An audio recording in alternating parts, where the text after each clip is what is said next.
The truth of the matter is, unfortunately, he didn't become convinced that they were not being interdicted until he got the news of the murder of Agent Brian Terry, and he was told that weapons from his store were seized at the scene, and he was asked to do a trace on 2 of those weapons, which he did, and he provided to ATF.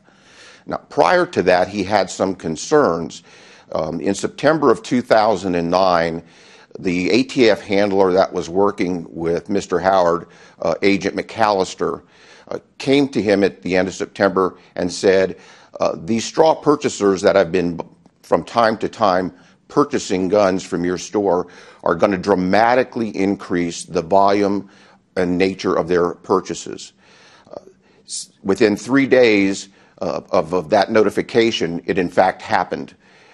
Within a couple of weeks, he became very concerned about the quantity of weapons being purchased and the type of weapons, because they were essentially assault rifles for the most part, and it even included some .50 calibers. So he demanded of Agent McAllister that she provide an audience with her supervisor so that he could get assurances that it was appropriate to continue doing this.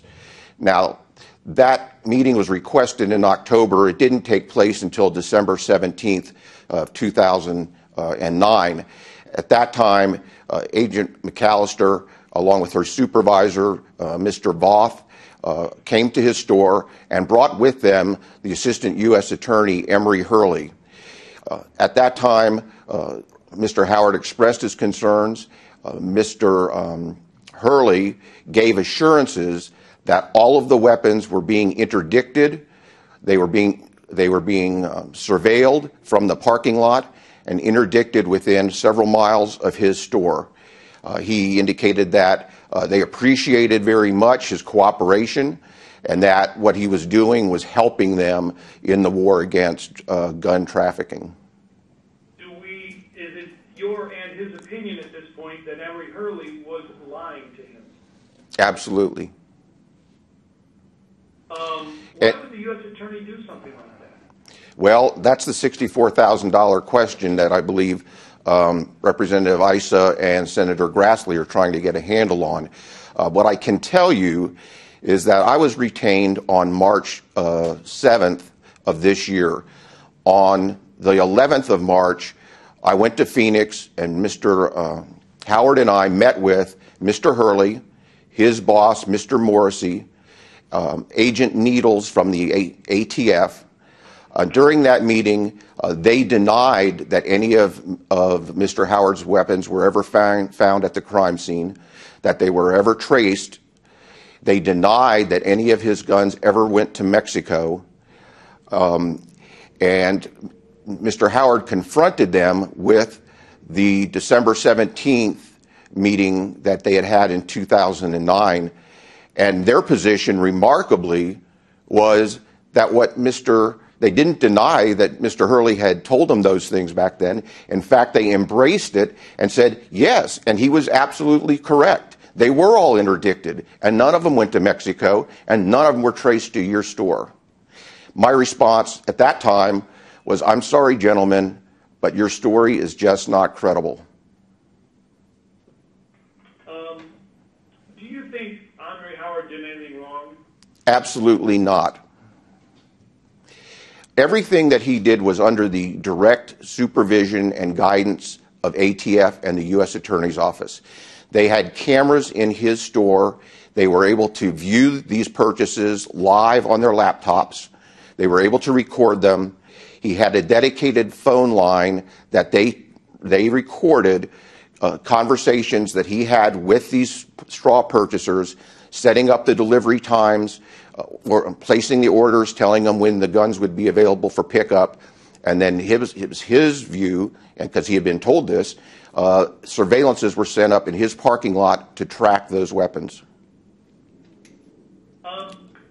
Let me ask you, when we hear Andre Howard on these audio tapes, it sounds like he's complicit or a co-conspirator with Hope McAllister. He's using bad language. He's referring to congressmen as if they were dirtbags.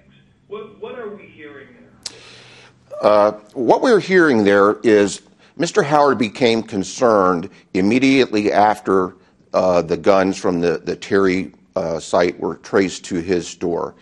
He was told by ATF that he was not to talk with any other agents about those guns being traced to his store, that he was not to talk to Congress at all about those matters. And right after, in fact, of the time these guns were traced, an article came out in the Washington Post citing his store as one of the leading stores where weapons were turning up at crime scenes in Mexico. In addition, he was starting to get more and more trace requests for crime scene weapons. He had been told by ATF that those traces were not to crime scenes, but they were of interdicted weapons that were seized right there in Phoenix. He became very suspicious, obviously, of that, and so he decided, in his own defense, he would tape key conversations with Miss McAllister and try and get her to make admissions about the truth of the matter, i.e., that there were weapons that were seized from his store. So you're basically saying that Howard was trying to goad, if you will, Hope McAllister into sharing what? That her complicit? That the agency? Exactly what was he after? I think he was trying to get them to admit that, in fact, they had let guns go to Mexico, and that, in fact, guns from his store had been recovered at a crime scene. I see. How does... When Andre, as we both know, is a pretty smart guy, so when somebody comes in and wants 10, 20, 30 AKs or assault rifles in the matter of a week, the same guy getting 700 weapons, it's hard for most people to fathom that he would continue to go along with this. What do you say to them? Well, he was acting under the direct supervision of the Department of Justice and ATF. He thought he was making a difference, and that these people were being arrested, and that there were going to be indictments, and that there were going to be prosecutions. Okay. How did he take the news of Brian Terry's death, and was that something that he contemplated? He certainly never contemplated something like that happening, especially after he got the assurances from Mr. Hurley back in December of '09. To say how he reacted, frankly, he was horrified, and he continues to have that reaction today. This is very difficult for him, knowing that weapons from his store were used in crimes, and perhaps many crime scenes in Mexico, and perhaps will be used in crime scenes both in the United States and Mexico in the future, is very, very difficult for him to deal with. Why did he decide to cooperate with congressional investigators?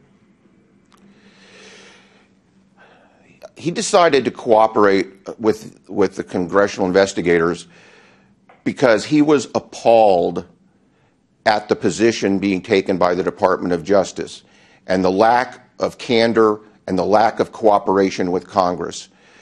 He wanted the truth to come out, both for the American people and for the Terry family.